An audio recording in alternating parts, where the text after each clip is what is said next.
My mentally unwell mother-in-law suddenly needs surgery where we live after finding out I'm heavily pregnant and is demanding that we house her. Posted by you/Althea names together. First time posting, so bear with me, it's a long one. A little backstory for context, I'm 8 months pregnant, and we already have a toddler. We moved about 4 hours away from my mother-in-law shortly after our toddler turned 1. My husband found better work here, and we no longer had to deal with my mother-in-law showing up at our house multiple times per week to help with our toddler. Win-win. My brother-in-law and sister-in-law have 1 toddler and live less than 5 miles from my mother-in-law. My brother-in-law has a different dad than my husband, who has since remarried. My sister-in-law has both parents, who live about 15 miles from them. My husband's dad passed away when he was 12, and both of my parents have also passed. This makes my mother-in-law our children's only living grandparent, which comes into play later. Around 4 months pregnant, before we had told anyone we were expecting, my mother-in-law started acting more erratic. She somehow wrecked her car's tire, completely splitting the rim in half. She was later found walking around her apartment complex barefoot in the middle of the night, claiming she was looking for her dog, who was inside her apartment. Then, she started beating on her neighbor's door around 2 a.m., enough to cause significant damage because she said she needed a phone charger. We assumed mental health issues or that she had started drinking again and deemed her unsafe to drive. My brother-in-law and sister-in-law begged us to drive down to fix her car and take it back with us until they figured out what to do. They worried that if the car were at their house, she would just take it back. So, we drove down, fixed the car, and brought it back with us, where it has since been killing a patch of grass in our yard. About a month ago, things seemed to have smoothed over, so we told my brother-in-law and sister-in-law we were expecting.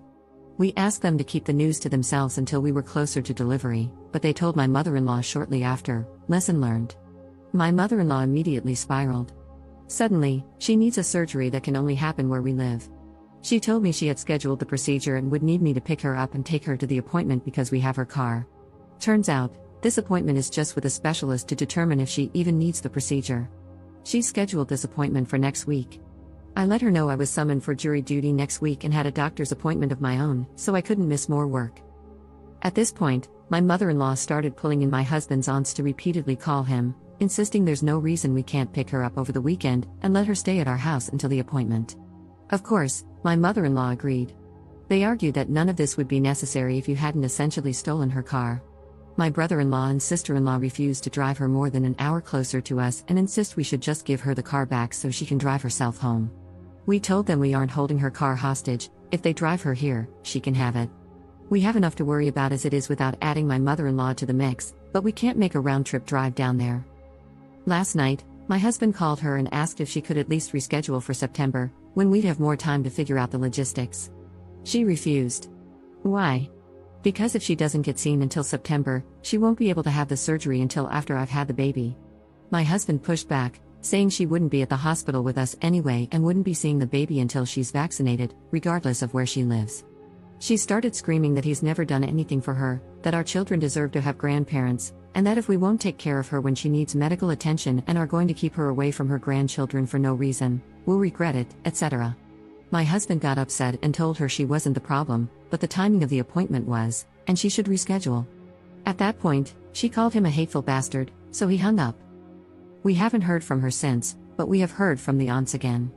They still agree with my mother-in-law that we are in the wrong, that we should step up because she's the only grandparent our children will ever have, and that it's the children's job to take care of their aging parents, etc.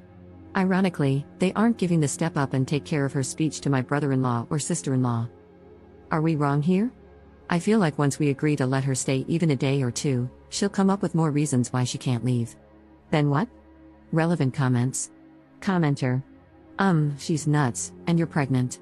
There's no way she should spend even an hour in your home. The rest of dear husband's family just doesn't want to get stuck with her craziness.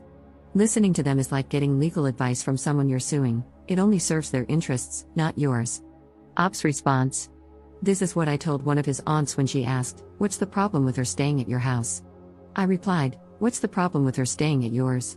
Commenter 2. And the reply from the aunt was what? Also, she called her son a bastard? Does she know what she called herself there? Op's response. She said it's not her place because it should be us stepping up to take care of her, adding some of the "this is the only mom you're gonna get" guilt herself.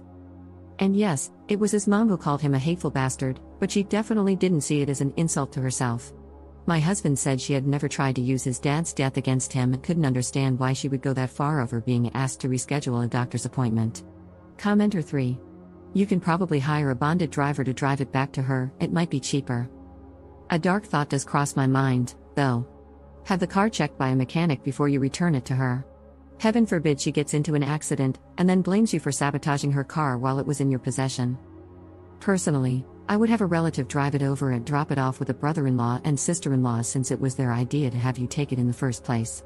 Give it back to them and let them deal with it, you have enough to do. Ops response. Oh, that's a very good point and something I could definitely see her doing. We will definitely have a mechanic look it over and provide us with something on paper stating the car's condition. If we don't take it to the aunt's house, we'll definitely be dumping it at my brother-in-law's house. Update 3 weeks later. So, my mother-in-law's appointment was 2 weeks ago. She stayed with Flying Monkey Aunt, and my husband and I took her car to the aunt's house. I stayed in the car with our toddler while my husband walked right past his mom, who was waiting for him in the driveway, and went straight to his aunt on the porch. He handed her my mother-in-law's keys and said, "We still don't feel that she is safe to drive, but if you do, you can be the one to give her the keys back." We had taken the car to a mechanic, who performed a multi-point inspection and provided us with a report stating that the car was in excellent condition. The only thing it would need was an oil change in 1,500 miles. Her appointment was the day after we returned the car, and it was with a stomach doctor to have a feeding tube placed. Head Flying Monkey Aunt called my husband after the appointment to inform him that the doctor wouldn't proceed with the procedure but said he would reevaluate in 2 months if her symptoms changed. I doubt that's what he actually said, he likely just told her no, but okay. My husband sent my brother-in-law a picture of the mechanic's report, told him we were done providing any future assistance, and wiped our hands of the whole situation. Fast forward to this week, my husband has been out of town all week because he was able to relocate with his job. They're covering all our moving expenses, the first 2 months' rent, the whole 9 yards. No one knows yet, as I've left it up to my husband to tell them when he wants. He says he doesn't want to tell them until we're already moved and settled and that he doesn't want them to know our exact location, just tell them the state we're in. We're beyond excited. A moving company will be coming 6 weeks after the new baby is born. We just have to make it until then, but we'll be gone by Christmas. This past Monday, the first day my husband was gone, he got a call from my brother-in-law saying that my mother-in-law is claiming she needs 4 new tires and new brakes. My husband called me after and said he laughed at him, asked if he wanted another copy of the mechanic's report, and when my brother-in-law said no, told him it was his problem to worry about now. Everything was peachy until last night, when my mother-in-law sent me a text that read, "Hey, how are you doing? I have missed you so much and would have come to the car and talked to you and toddler if Aunt was not so afraid of her children getting COVID. Love and miss you so much. Please call me when you can, love. I have called you a few times and just got voicemail. I know this part of pregnancy is difficult, but I am so excited. I'm staying with Aunt a week before your due date and until I can see baby." I could have screamed if it wouldn't have woken my toddler up.